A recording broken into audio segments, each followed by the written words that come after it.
नमस्कार दोस्तों, मैं नकुल वैष्णव अपने YouTube चैनल मेरी किशोरी जी में आपका स्वागत करता हूं। देखिए, आज का बहुत ही इम्पोर्टेंट टॉपिक है हिंदी। जैसा कि आपको पता है कि हरियाणा ग्रुप डी के अंदर 10 नंबर की हिंदी आनी है और 10 नंबर की हिंदी में लिटरेचर भी रहेगा और लिटरेचर के साथ साथ ग्रामर भी रहेगी, मतलब व्याकरण भी रहेगी।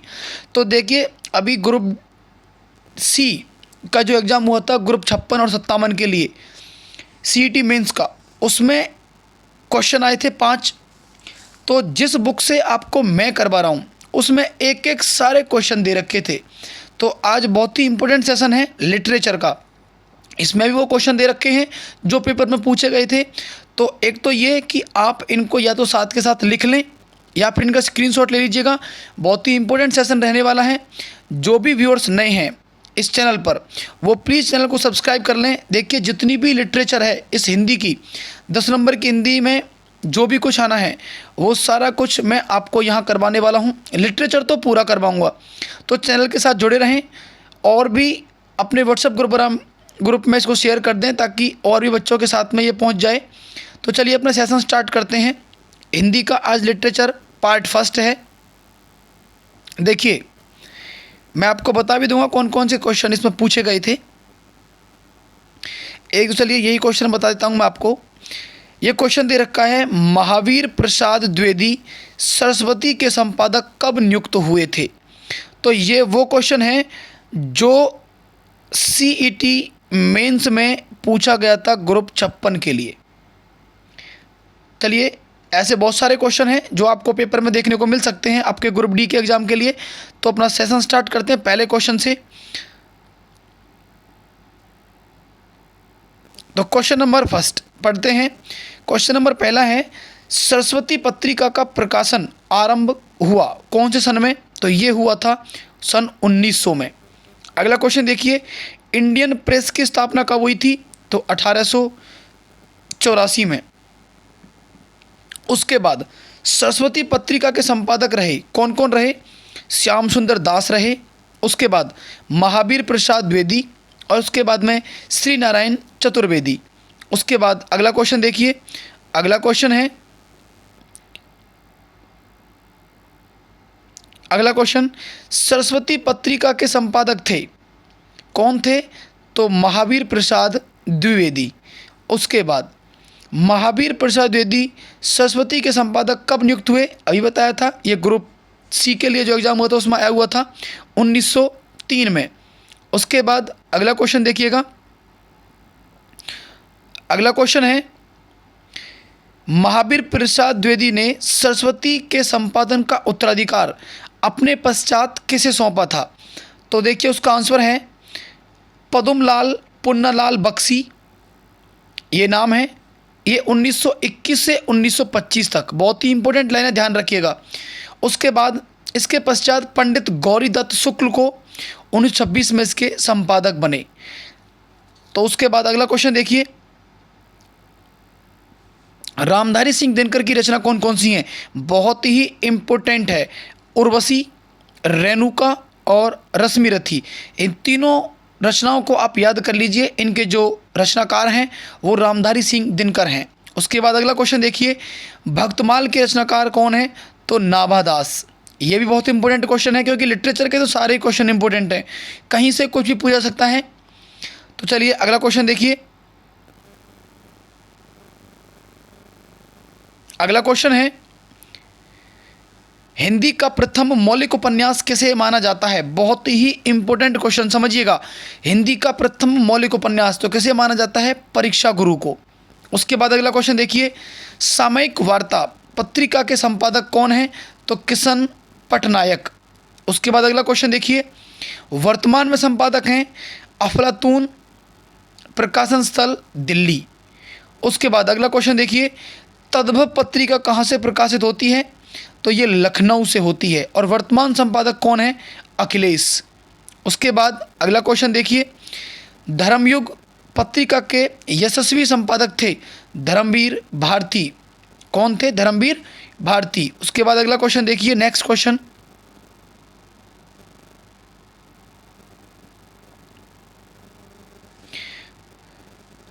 या लकुटी अरु कमरिया पर राज तिहु पुर को तजी डारो किसकी पंक्ति है? तो रसखान की। बहुत ही इंपॉर्टेंट टॉपिक है ये, ऐसे ही क्वेश्चन पूछ जाते हैं। या लकुटी अरु कमरिया पर राज तिहुपुर को तजी डारो, ये पंक्ति किसकी है? रसखान। उसके बाद देखिए आंचलिक रचनाएं किससे संबंधित हैं? तो ये क्षेत्र विशेष से। कौन सी? आंचलिक रचनाएं। उसके बाद अगला क्वेश्चन देखिए, जिंदगी नामा के लेखक कौन है? तो कृष्णा सोबती। बहुत ही इंपॉर्टेंट क्वेश्चन है, जिंदगी नामा के लेखक कौन है? कृष्णा सोबती। उसके बाद अगला क्वेश्चन देखिए, खड़ी बोली का प्रथम महाकाव्य कौन सा है? प्रिय प्रवास। याद रखिएगा, खड़ी बोली का प्रथम महाकाव्य कौन सा है? प्रिय प्रवास। उसके बाद अगला क्वेश्चन देखिए, अगला क्वेश्चन है, चांद का मुंह टेढ़ा है किस कवि का मुख्य काव्य संग्रह है? तो ये मुक्तिबोध। चांद का मुंह टेढ़ा है किस कवि का काव्य संग्रह है? मुक्तिबोध। उसके बाद अगला क्वेश्चन, वर्ष 2016 का साहित्य अकादमी पुरस्कार किस रचनाकार को दिया गया? तो ये नासिर शर्मा को। उसके बाद अगला क्वेश्चन देखिए, अगला क्वेश्चन है, मुक्तिबोध के लिए जैनेन्द्र कुमार को किस पुरस्कार से सम्मानित किया गया था? तो साहित्य अकादमी पुरस्कार से। किसके लिए? मुक्तिबोध के लिए। किसको? जैनेन्द्र कुमार को। उसके बाद अगला क्वेश्चन देखिए, अगला क्वेश्चन है, सन 1973 में साहित्य अकादमी पुरस्कार प्राप्त आलोक पर्व किसकी रचना है? ये बहुत इंपॉर्टेंट लाइन है इसमें, ये याद रखिएगा आप कि जो ये आलोक पर्व एक रचना है, ये किसकी है? हजारी प्रसाद द्विवेदी की। तो चलिए और भी आगे क्वेश्चन पढ़ते हैं। अब ये हैं कुछ रचनाएं जो आपको साथ के साथ स्क्रीनशॉट कर लेनी है या लिखते रहिए। देखिए, पृथ्वीराज रासो किसकी है? चंद्रबरदाई। विजयपाल रासो किसकी है? नालन सिंह। ध्यान रखिएगा, एक तो है पृथ्वीराज रासो चंद्रबरदाई, एक है विजयपाल रासो ये नाहल सिंह की। उसके बाद कीर्तिलता किसकी है? विद्यापति। उसके बाद संदेश रासक किसकी हैं? अब्दुल रहमान। उसके बाद कुछ पत्रिकाएं और दी गई हैं, देखिए, पौं चरियू, रिट्टनेमी चरियू, ये किस किस की हैं? स्वयंभू। उसके बाद स्वयंभू छंद किसने लिखे? ये स्वयंभू ने ही लिखे हैं। उसके बाद आगे देखिए,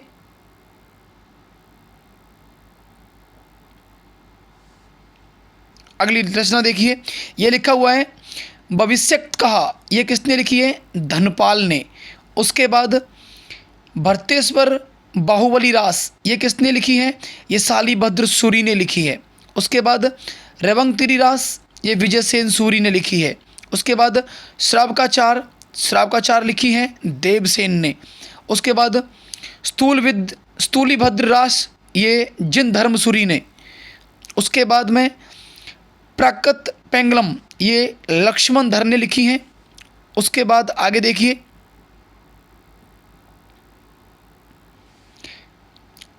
आगे लिखा हुआ है जयचंद प्रकाश, ये किसकी रचना है? ये है भटकेदार की। उसके बाद आगे लिखा हुआ है जयमयंक जस चंद्रिका, ये मधुकर की रचना है। पंच पांडव चरित्रास, ये सालीभद्र सूरी की रचना है। उक्ति व्यक्ति प्रकरण, ये पंडित दामोदर शर्मा की रचना है। हठयोग, उसके बाद गोरक्षनाथ, उसके बाद ज्ञानामृत, ये किसकी रचना है? ये गोरखनाथ की रचना है। उसके बाद गोरक्षकल्प किसकी रचना है? ये भी गोरखनाथ की कल्प रचना है। उसके बाद देखिए, उसके बाद दे रखी है उपदेश रसायन, ये किसकी रचना है? ये जिनदत्त सूरी की रचना है। उसके बाद देखिए बुद्धिरास, ये सालीभद्र सूरी की रचना है। उसके बाद दान वाक्यावली और या फिर पदावली, ये किसकी रचना है? ये विद्यापति की रचना है। उसके बाद में कीर्तिलता और कीर्ति पताका, ये दो रचनाएं किसकी हैं? ये विद्यापति की रचनाएं हैं। उसके बाद देखिए पार्श्वनाथ चरित, ये वादिराज की रचना है। उसके बाद निर्भय भीम व्यायोग, ये रामचंद्र सूरी की रचना है। उसके बाद देखिए आगे भी दे रखी है कुमरपाल प्रतिबोध, ये सोम प्रभा सूरी की रचना है। प्रबंध चिंतामणि ये मेरुतुंग की रचना है। उसके बाद में नेमिनाथ रास ये सुमितिगण की रचना है। उसके बाद देखिए आगे, देखिए जो भी रचनाएं दे रखी हैं आप इनके सभी के स्क्रीनशॉट कर सकते हैं। ये एक साथ स्क्रीनशॉट ले लीजिए ताकि आपको याद करने में बहुत आसानी रहेगी।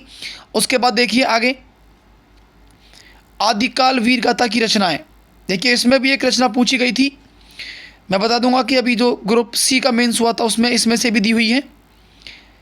देखिए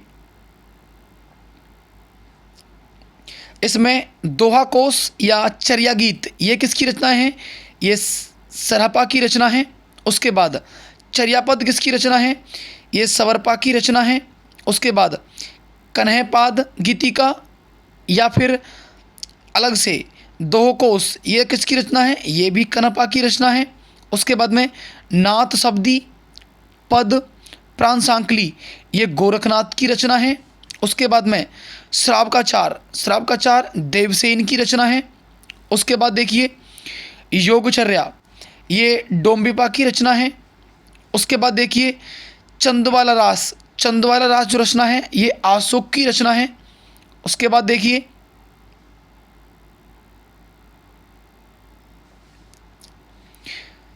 चंदनवाला रास ये अशोक की रचना है। महापुराण जय कुमार चरयू जसहर चरयू ये पुष्पदंत की रचना है। उसके बाद में देखिए अभी जो ग्रुप सी का पेपर हुआ था उसमें ये पूछी गई थी खालिक बारी। उसके अंदर ये खालिक बारी पूछी गई थी कि ये खालिक बारी किसकी रचना है? तो ये है अमीर खुसरो की रचना। उसके बाद देखिए अमीर खुसरो की पहेलियाँ मुकरियाँ ये अमीर खुसरो ने लिखी हैं। उसके बाद दो सखूने या फिर गज़ल ये भी किसने लिखी हैं? अमीर खुसरो ने लिखी हैं। उसके बाद में देखिए राउल बेल किसकी रचना है? रोडा की। उसके बाद देखिए कोवैल माला कथा ये किसकी रचना है? उद्योतन सूरी की रचना है।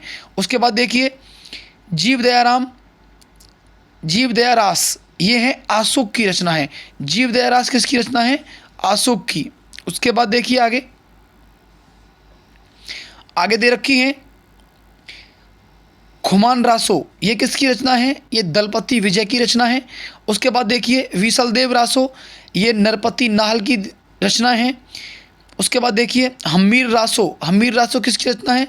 सारंगधर की रचना है। उसके बाद देखिए परमाल रासो ये आलाखंड ये जगनिक की रचनाएं हैं। देखिए इसमें सभी के पीछे रासो करके दे रखी हैं। तो आप ऐसा मत समझिए कि ये पृथ्वीराज रासो चंद्रवरदाई लिखी है तो सारी चंद्रबाई की हो सकती हैं। तो जिनके पीछे रासो है आप इनको ज़रूर याद कर लें, कहीं से कुछ भी पूछा जा सकता है। तो उसके बाद आगे देखिए अभी सिर्फ हरियाणा का इतना ही कंटेंट मैं आपको करवा रहा हूँ। इसके बाद में आगे हरियाणा का लिटरेचर और उसके साथ साथ में जो ग्रामर है वो भी मैं एक साथ में आपको करवाता रहूँगा। तो यहाँ से आप स्क्रीनशॉट ले लीजिए बेसिक एक्सेस का, ताकि आपको याद करने में बहुत आसानी रहेगी। कैसा लगा आपको सेशन कमेंट करके बताइए। अगर रिक्वायरमेंट हो तो मैं और भी बहुत सारा कंटेंट आपको प्रोवाइड करवाऊँगा। Thank you.